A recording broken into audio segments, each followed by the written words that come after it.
Halo semuanya, perkenalkan saya Arlan Cariko dengan NIM 2321054 dan rekan saya Sini Natali dengan NIM 2321055. Pada video kali ini kami akan membahas tentang prinsip dan kode etik dalam bisnis.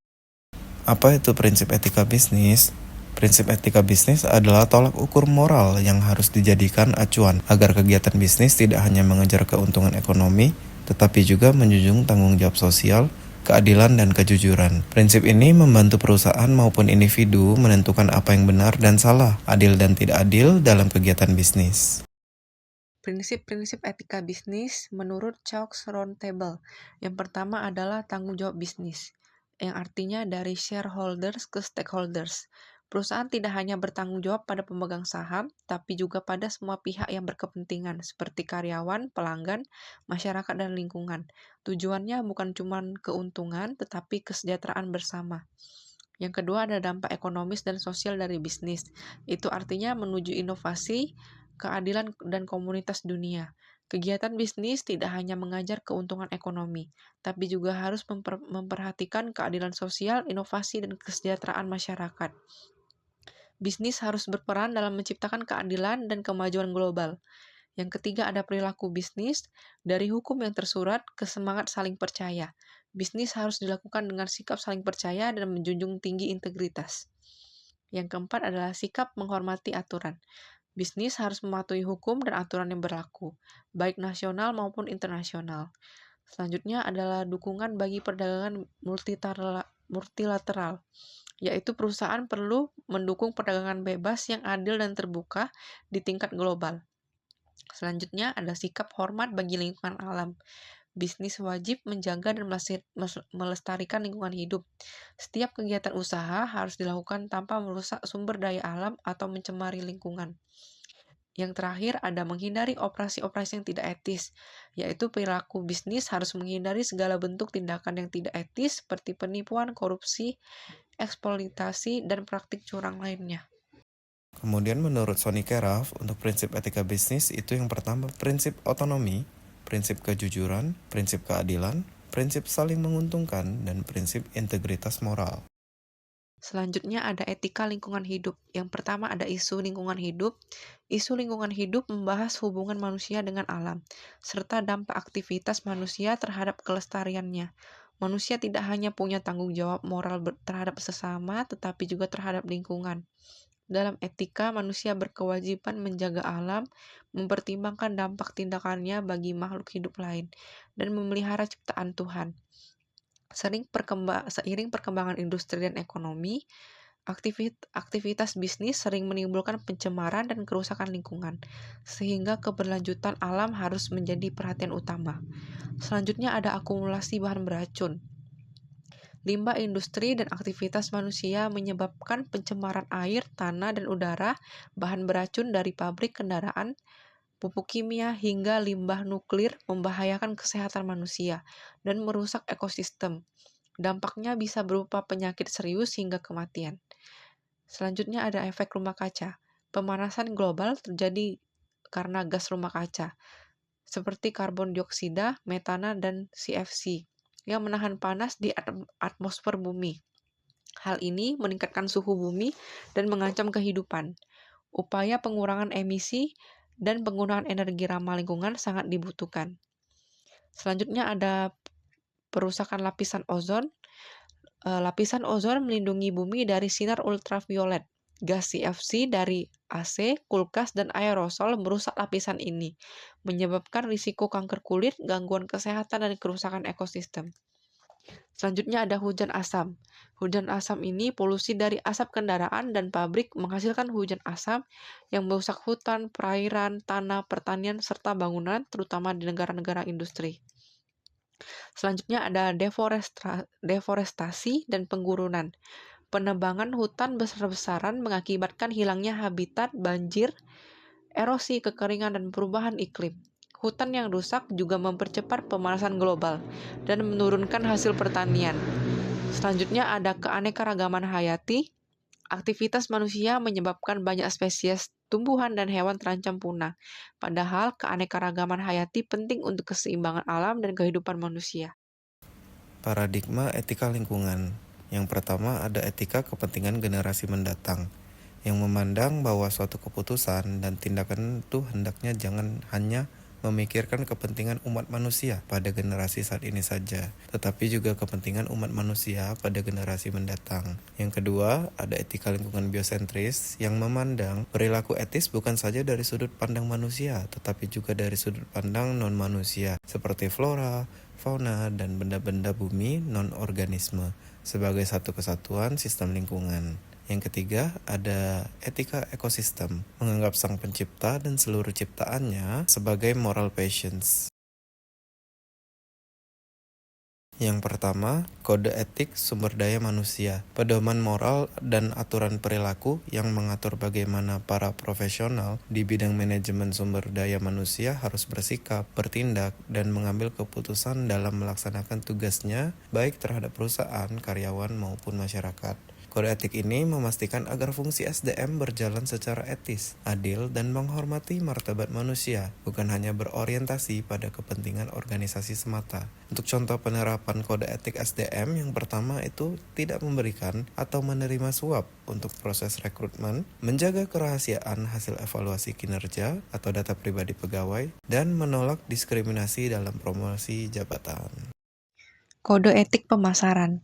Pelaku pemasaran harus bertanggung jawab atas dampak setiap aktivitasnya, serta memastikan keputusan yang diambil memberi manfaat bagi pelanggan, organisasi, dan masyarakat.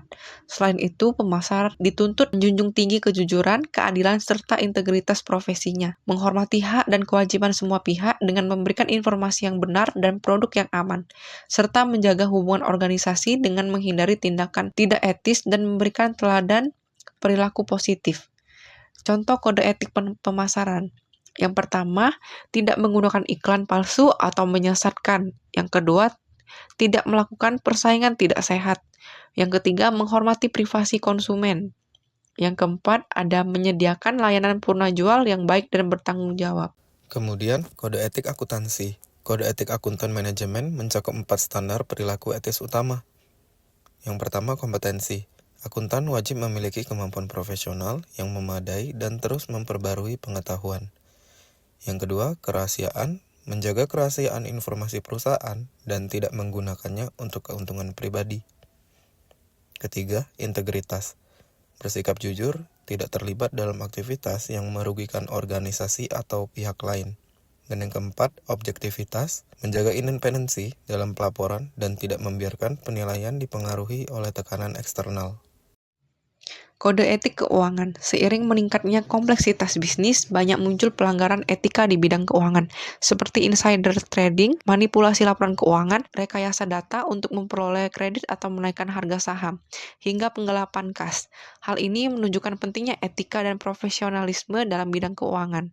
EIMR menekankan pentingnya integritas, kompetensi, objektivitas, dan tanggung jawab kepada publik dalam setiap keputusan keuangan yang diambil. Kode etik teknologi dan informasi. Kode etik teknologi informasi bertujuan menuntun para profesional teknologi dan informasi agar menggunakan teknologinya secara bertanggung jawab, aman, dan berintegritas, serta memastikan bahwa kemajuan teknologi membawa manfaat bagi masyarakat luas tanpa melanggar nilai moral dan hukum. Di Amerika Serikat dibentuk organisasi profesi Association for Computing Machinery atau yang disingkat ACM yang memiliki kode etik profesi bagi para profesional TI. Kode etik ACM menekankan prinsip kejujuran, tanggung jawab sosial, penghormatan terhadap privasi dan hak cipta, integritas dalam penggunaan teknologi, serta komitmen untuk tidak merugikan pihak lain. Kode etik fungsi lainnya. Dalam suatu perusahaan yang berperan sebagai sistem, setiap fungsi atau bagian memiliki keterkaitan erat dan saling mempengaruhi kinerja organisasi secara keseluruhan. Oleh karena itu, seluruh karyawan pada semua fungsi, baik produksi, administrasi, operasional, maupun pelayanan dituntut untuk menjaga profesionalisme, kompetensi, serta perilaku etis dalam bekerja. Etika ini mencakup kesopanan, kejujuran, tanggung jawab, dan kemampuan menjaga komunikasi yang efektif antar individu maupun antar bagian. Kemudian perbandingan kode etik. Yang pertama, integritas. Integritas memiliki makna yang lebih luas dari kejujuran yang mencakup keutuhan, konsistensi, dan keseimbangan dalam diri seseorang. Unsur utama dalam integritas yaitu pengetahuan, keterampilan, dan perilaku etis.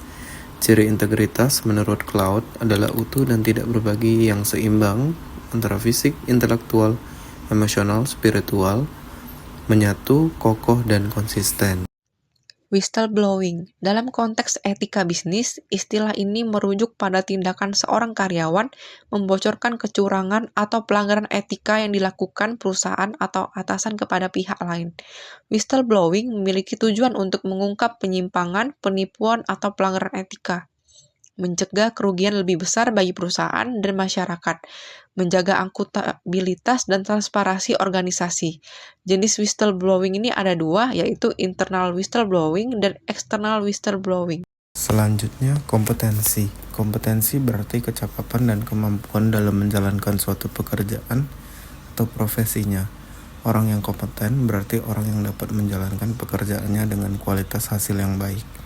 Dalam arti luas, kompetensi mencakup penguasaan ilmu atau pengetahuan dan keterampilan yang mencukupi, serta mempunyai sikap dan perilaku yang sesuai untuk melaksanakan pekerjaan atau profesinya.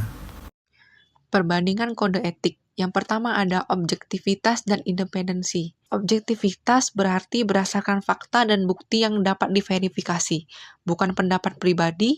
Ciri-cirinya tidak berat sebelah, jujur, wajar atau fair, dan menyampaikan sesuatu apa adanya. Tujuannya untuk memastikan laporan keputusan dan analisis dapat dipercaya, serta mencerminkan kondisi sebenarnya. Yang kedua ada independensi. Independensi berarti tidak memihak dan bebas dari pengaruh atau tekanan pihak lain dalam mengambil keputusan atau tindakan. Sangat penting terutama dalam profesi angkutan publik dan auditor, agar hasil pemeriksaan benar-benar objektif dan kredibel. Ada dua jenis independensi dalam profesi angkutan publik. Yang pertama adalah independensi berdasarkan fakta, yaitu sikap mental yang benar-benar bebas dari pengaruh luar. Yang kedua ada independensi dalam penampilan. Pandangan masyarakat terhadap independensi auditor, walaupun auditor merasa independen secara mental, penampilan, atau hubungan pribadi bisa membuat orang lain meragukannya. Membangun budaya etika dalam bisnis. Yang pertama, pemimpin harus menjadi contoh perilaku etis dalam bisnis. Mereka perlu mempraktikkan nilai-nilai integritas dan transparansi untuk menginspirasi karyawan. Kemudian perusahaan harus memiliki kode etik yang jelas dan mudah dipahami yang menetapkan pedoman perilaku bagi semua karyawan dalam berbagai situasi. Kemudian memberikan pelatihan etika secara berkala untuk membantu karyawan dalam memahami isu-isu etika yang mungkin mereka hadapi dan bagaimana menyelesaikannya secara benar.